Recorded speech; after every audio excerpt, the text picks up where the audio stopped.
Assalamualaikum warahmatullahi wabarakatuh. Perkenalkan nama saya Azriel Nugraha dari FA1 NPM 191 FF03041. Ya, saya di sini ingin mempresentasikan mengenai hasil pencatatan saya gitu ya, mengenai informasi dan acuan standarisasi dari jinten putih buah. Jinten putih buah memiliki suku yaitu Apiaceae yang mengandung minyak atsiri tidak kurang dari 1,40% dan stigma sterol tidak kurang dari 0,03%. Identitas dari Simplicia ini, buahnya itu berbentuk lonjong, memiliki tangkai dan beralur 5, serta arah pertumbuhannya itu membujur. Lalu permukaan luar buah ini kasar, memiliki warna kuning kecoklatan, lalu memiliki bau yang aromatis dan memiliki rasa sedikit pedas. Nah, di mikroskopis, si buah jinten putih ini memiliki fragmen pengenal. Nah, fragmen pengenal ini yaitu ada perikarpium. Perikarpium ini tuh apa sih? Nah, jadi perikarpium ini itu adalah dinding sel buah. Jadi, apa fungsi dinding sel buah? Dinding sel buah itu kayak untuk inilah apa sih kayak melindungi gitu buah yang di dalamnya itu supaya tidak bukan busuk sih, busuk emang wajar gitu. Kayak misalnya ada ancaman dari luar gitu ya, misalnya fisik gitu jadi penyok atau gimana-gimana. Si dinding sel itu kayak menjaga si dagingnya itu supaya gak diapa-apain gitu, gak ada terserang apa-apa gitu lah, virus atau apa gitu. Lalu kedua ada perikarpium dan berkas pengangkut dengan penebalan tipe tangga. Nah, apa sih berkas pengangkut itu? Nah, jadi fungsi dari berkas pengangkut itu ya sebagai pengangkut. Jadi dari akar gitu ya, misalnya zat hara, air mineral kayak gitu ditransfer dulu ke daun. Di daun itu nanti difotosintetis jadi zat makanan kayak gitu. Nah, lalu disebarkan di berkas pengangkut. Itu fungsinya. Nah, sedangkan untuk penebalan tipe tangga ini apa gitu? Kayak gimana? Nah, bisa dilihat tuh dari gambarnya. Si gambarnya itu jadi kayak ada alur gitu ya. Ada bukan alur. Apa sih kayak lintasan-lintasan gitu. Nah, lintasannya itu berlapis-lapis. Jadi seperti membuat tangga gitu. Nah, selanjutnya ada parenkim endosperm dan parenkim dan berkas pengangkut dengan penebalan tipe tangga. Masih sama ya. Nah, saya mungkin sedikit gimana ya memberikan pendapat gitu. Mungkin parenkim endosperm ini berbentuk seperti kaca gitu ya, atau butir-butir seperti begitulah ya. Lalu yang kedua ada parenkim bekas pengangkut tuh kelihatan kayak berkas pengangkutnya itu kayak berbentuk abstrak gitu, tapi membentuk lingkaran bulat. Lalu ada penebalannya gitu, tipis-tipis, bukan tipis-tipis, kayak berlapis-lapis gitu, seperti tangga. Lalu selanjutnya ada parenkim dengan tetes minyak dan kumpulan sklerida pada endokarpium. Nah, parenkim dengan tetes minyak, kenapa kok bisa ada tetes minyak seperti ini gitu ya? Ya bisa dikatakan bahwa buah ini itu kan dari yang pustaka saya baca itu Farmakope Herbal Indonesia edisi kedua itu menjelaskan bahwa buah jinten putih ini tuh mengandung kadar minyak atsiri. Mungkin aja parenkrim dengan tetes minyak atsiri, tetes minyak atsirinya gitu, atau si minyak atsirinya tersendiri gitu. Nah, lalu ke kumpulan sclereida ini ya.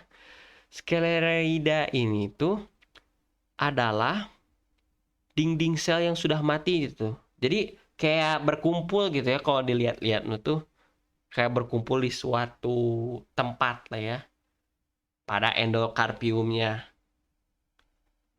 Nah, lalu ada senyawa identitas. Nah, ini nih senyawa identitas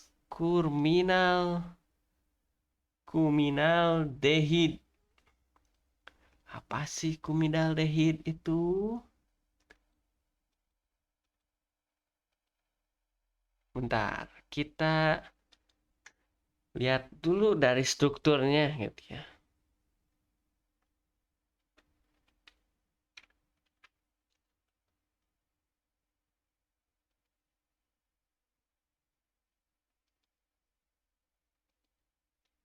Nah, jadi kumindaldehid ini, kalau dilihat dari strukturnya itu seperti senyawa organik. Kelihatan senyawa organik apa gitu ya ciri khasnya. Nah, dia itu mengandung lah ya, bukan mengandung 10 karbon atom. Lalu memiliki berat molekul 148,202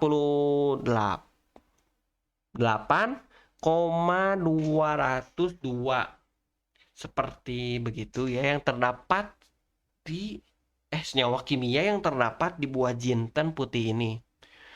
Lalu selanjutnya ada pola kromatografi. Ya, kromatografi lapis tipis ini buat apa fungsinya gitu ya. Jadi kromatografi lapis tipis ini itu untuk memisahkan si zat ini dari zat yang tercampur gitu. Bisa juga untuk pengidentifikasian zat, bisa juga untuk kalau tidak salah pemurnian ya. Kalau tidak salah, maafkan gitu kalau misalnya salah. Lalu di pustakanya gitu ya, di Pharmacopoeia Herbalnya itu tercantum bahwa fase gerak di pada fase gerak untuk menentukan apa dulu ya KLT-nya. Nah, kalau bisa dilihat itu larutan pembandingnya stigma sterol berarti untuk menentukan kandungan stigma sterol yang terdapat di buah jinten ini ya. Nah, jadi untuk menentukan buah jinten ini, si pembuat Pharmacopoeia Herbal ini udah mencantumkan gitu cara nemuinnya gitu. Bukan cara nemuinnya apa ya? Kayak buat parameternya lah ya. Fase geraknya itu harus N-heksan dengan etil asetat 9:1 dan fase diamnya itu harus silika gel 60 dengan larutan ujinya itu larutan ujinya itu dibuat dari ini apa sih simplicianya sendiri gitu. Misalnya kalau saya dari buah jinten putih berarti harus dari buah jinten putih lalu dilarutkan dengan etanol 90%. Lalu diambil 10 mikro, lalu ditotol-totolkan kelempengan. Lalu larutan pembandingnya juga sama gitu. Jadi diambil stigma sterol 0,5%, lalu larutkan dan metanol. Lalu sudah dilarutkan, diambil 5 mikroliter, lalu dilakukan penotolan. Nah, alat pendeteksinya itu Lieberman Bucarat. Nah, Bucarat. Lalu sesudah itu si lempengan yang ditotol-totolin itu tuh dipanaskan pada suhu 100 derajat selama 5-10 menit. Gak tahu dipanaskan dulu lalu ditotol-totol atau ditotol-totol dulu atau dipanaskan gitu ya. Kalau nggak selama dipanaskan dulu baru ditotol-totol. Kalau nggak salah. Maafkan kalau salah. Nah, jadi itu kan tadi ini ya parameter buat mencapainya gitu ya. Harus menggunakan ini gitu. Nah, di sini kelihatan gitu. Hasilnya ini gitu. Si plat kromatografi itu. Ada kan ya itu udah ditulis sama saya S dengan P. S itu yang ada pergerakan, 3 pergerakan ya. Lalu yang pembandingnya itu stigmasterol ada 1 doang gitu. Nah, jadi ternyata nilai RF yang kita teliti atau bukan teliti apa sih, kayak kita cari gitu, saya catat di Pharmacope Herbal itu bahwa nilai RF yang terdapat di KLT yang tadi diuji coba itu tuh RF dari Simplisnya itu terbagi menjadi 3 gitu. Bahwa yang satu 0,04, yang kedua 0,22, yang ketiga 0,28. Nah, sedangkan untuk RF pembandingnya itu 0,22. Nah, kemungkinan ini ya, kenapa langsung ditetapkan gitu, bahwa ini udah ada stigmasterolnya. Kemungkin ini mah ya, simpelnya, pemikiran simpel saya mungkin ya. Jadi 0,22 ini kan jaraknya gitu ya. Jadi kalau misalnya 0,22 ada yang bisa ngelebihin 0,28 atau menyamain 0,22, berarti dia kecenderungan mempunyai stigmasterol dalam simplisianya begitu. Ya, lanjut lagi ke standar dari simplisia tersebut. Nah, standarnya itu sederhana atau tidak ya? Mungkin saya bilang sederhana saja ya gitu ya. Soalnya saya nulis doang. Jadi cuman ada 5 standarisasinya, yaitu susut pengeringan tidak lebih dari 10%, abu total tidak lebih dari 7,9%, abu tidak larut asam tidak lebih dari 0,7%, sari larutan air tidak kurang dari 20,1%, sari larutan etanol tidak kurang dari 5,5%. Ya, selanjutnya ke kandungan kimia yang terdapat di Simplisia buah jinten putih ini. Apa saja? Ya, yang pertama itu ada kadar minyak atsirinya gitu. Kadar minyak atsirinya itu tidak kurang dari 1,40% volume per bobot.